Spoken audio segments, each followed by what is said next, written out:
6장 미친듯이 돌아가는 두뇌의 욕구. 당신이 사람 보는 눈이군요에 계속해서 여기서도 지금 심리조정자랑 에코이스트에 대한 얘기가 나오고 있어요. 여기 정신적 과잉 활동자라고 이렇게 얘기를 하거든요. 에코이스트에 대해서. 근데 복잡하고 통합적인 사고방식, 과도한 감수성, 지나친 감정이입 외에도 정신적 과잉 활동인에게는 연결과 화합을 필요로 한다는 특성이 있다. 심리조정자는 싸늘하고 정이 없다. 정반대로 정신적 과잉 활동인은 따뜻하고 정이 많다. 대부분 정말로 친절하고 인간적이며 평화를 사랑한다. 그렇죠? 좀 시끄러운 거 싫어하죠. 친절이라는 말에 코웃음 치는 사람들도 있을 것이다. 친절하다 못해 좀 맹한 사람이라는 평판, 가령 호구 소리는 모욕에 가깝다. 네, 나는 그냥 친절하게 한 건데 친절하게 하면 안 되는 그런 상황이 좀 있기도 한가 봐요. 좀 친절하게 대하면 좀 우습게 대하는 사람들도 있더라고요. 친절을 안 받아들이는 거죠. 만만하게 대해도 되나? 이렇게 생각하는 사람들이 심리조정자에 가까운 것 같아요. 그렇지만 친절은 진정한 삶의 기술이며 관계에서 승리하기 위한 시나리오이다. 그냥 친절하게 대하면 내가 편해요. 근데 이제 더 이상은 이제 사람을 보고서는 더 이상 친절하게 안 대하죠. 저 사람 친절하게 대해봤자 그냥 만만하고 우습게 대하는 사람이구나. 그런 사람한테 더 이상 제 에너지 쏟을 필요가 없잖아요. 근데 원래 이렇게 타고나기를, 원래 이렇게 생활하기를 좀 친절해요. 단 1장에서 밝혔듯이 인구의 2에서 4%에게는 이 기술, 이 시나리오가 먹히지 않는다. 그러니까 이 2에서 4%가 말하는 게 심리조정자를 말하는 건데 지금 심리조정자는 조금 더 되는 것 같아요. 제가 볼 때는 50% 이상은 심리조정자이지 않나 이런 게 생각이 들거든요. 당신이 안전하고 친절을 행사하고 싶다면 안전하게 친절을 행사하고 싶다면 친절의 한계를 분명히 정해두자. 자, 코로나 덕분에 이제 사람들 사이에 거리두기라는 게 조금 이제 생겼잖아요. 저는 좀 거리두기에 대한 거에 대해서 좀 많이 혜택을 본 사람인 것 같아요. 너무 이렇게 앞에 다가와서 그 친절함을 자꾸 이용하려는 사람들이 있어서 좀 당황스러울 때가 좀 많았었는데 그 거리두기 덕분에 거리두기가 좀 저는 괜찮았던 것 같거든요. 언제 친절이 당신의 개인적 욕구마저 침해하는지, 더 끔찍하게도 언제 친절이 정면 돌파를 회피하려는 비겁으로 변질되는지. 그러니까 그 친절을 친절을 침해를 하는 거죠. 나는 그냥 친절하게 대했을 뿐인데 자꾸 제 영역을 자꾸 다가오려고 하니까 피곤해지는 거죠. 어느 정도 저 사람과의 선이 있고 그냥 젠틀했을 뿐인데 그걸 좀 과도하게 이용하려는 사람들. 그래서 거리두기를 하니까 차라리 저는 편했어요. 자, 심리조정자는 마찬가지다. 모든 것에 애정을 듬뿍 주는 여러분의 성향이 거꾸로 독이 될 수도 있다. 네, 이거를 이용한 사람들로 인해서 피곤해지는 거죠. 인정하자. 여러분은 매사에 좀 지나치다. 가령 누구에게나 좋은 사람이 되려는 마음이 너무 커서 돈 주고 고용한 배관공이 일을 대충 날림으로 해도 불평을 못한다. 쓸데없이 사람을 압박하지 않았고 커피 한 잔 대접했다면 예의는 충분히 지킨 거다. 그러니까 제가 매장을 하면서 알바생을 두잖아요. 그 알바생한테 뭐라고 압박하지도 않았어요. 그리고 커피 한 잔 정도는 줄 수 있으니 커피를 줬어요. 그런데 더 이상 일을 너무 대충 하는 게 눈에 보이는데도 그냥 냅뒀거든요. 근데 그게 저한테는 조금 독이 됐던 것 같아요. 알바생한테 너무 좀 이렇게 알바니까 더 이상 이렇게 뭐라고 하지 않았는데 일을 대충 하는 모습이 보였음에도 불구하고 그냥 넘어간 거죠. 근데 그거를 그 알바생을 이용을 했죠. 이용을 하더라고요. 30대인데도. 그 친구 볼 때는 제가 뭐 호구로 보였던 것 같아요. 그런데 다른 사람들이 그 알바생한테 뭐라 하는 것도 저는 또 못 보겠어요. 내가 이 알바생한테 돈을 주고서는 알바를 쓰는 건데 다른 사람이 알바생이라는 이유로 함부로 대하는 것도 못 보겠더라고요.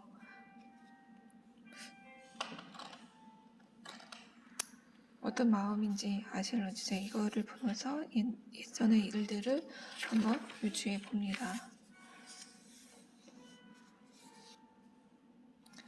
생각이 너무 많은 사람들, 그러니까 에고이스트 말하는 거죠.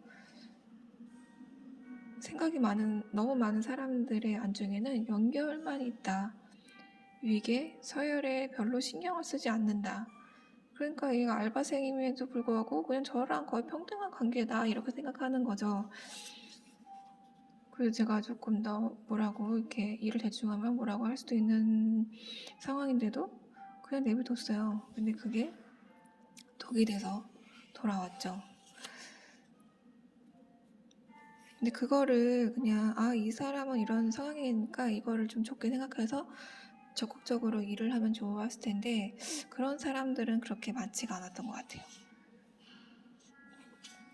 그렇지만 심리조정자를 상대할 때에는 자기 정원의 경계를 분명히 정해두어야만 면접에서 정원 문을 꽝 닫아 걸 수 있다. 그러니까 어느 정도 선을 지키지 않으면 이야기를 하는 거죠. 근데 이야기를 한다고 알아들을까요? 그렇지도 않더라고요.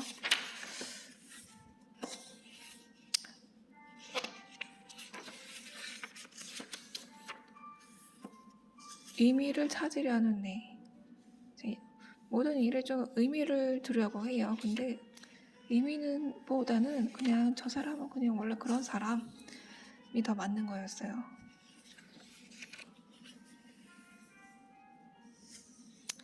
자, 관계의 파국을 두려워하는 애. 자, 정서적 의존을 잘 알려지지 않을 데다가 강간되기 쉬운 고통이다. 외부인의 시선으로 보면 정서적 의존 관계는 황당하게 그지없다. 우리가 보는 것은 너 죽고 나 죽자식으로 싸우는 커플.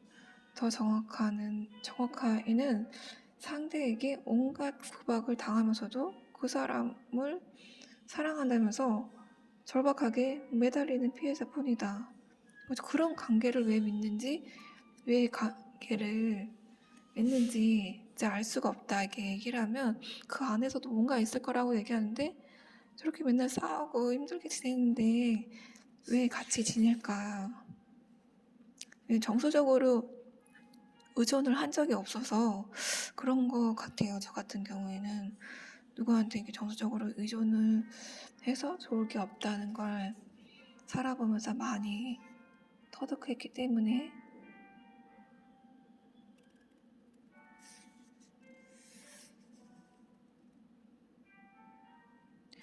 여기 또 심리조정자에 대한 특징이 또 나오는데 자, 블랙홀은 심리조정자를 블랙홀이라고 얘기를 해요. 블랙홀은 결코 채워지지 않는다. 그는 점점 더 많은 것을 원한다. 점점 더 차갑고 무심하고 변덕스럽고 침울하고 가치를 깎아먹는 사람이 될 것이다. 가치 있는 사람을 깎아내리는 것을 상당히 즐겨하죠. 이것저것 거짓말이랑 실제랑 섞어가면서 자기보다 조금 능력 있다고 생각하는 사람들을 깎아내리기 일쑤죠.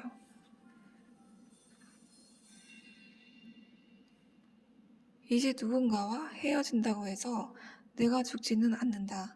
자기 내면의 공허는 자기가 채워야만 한다. 다른 사람으로 인해서 어떤 공허를 채우려고 한다는 것 자체가 거의 없죠. 더 공허해져요. 사람한테서 공허감을 찾으려고 한다면 더 공허해지는 것 같더라고요.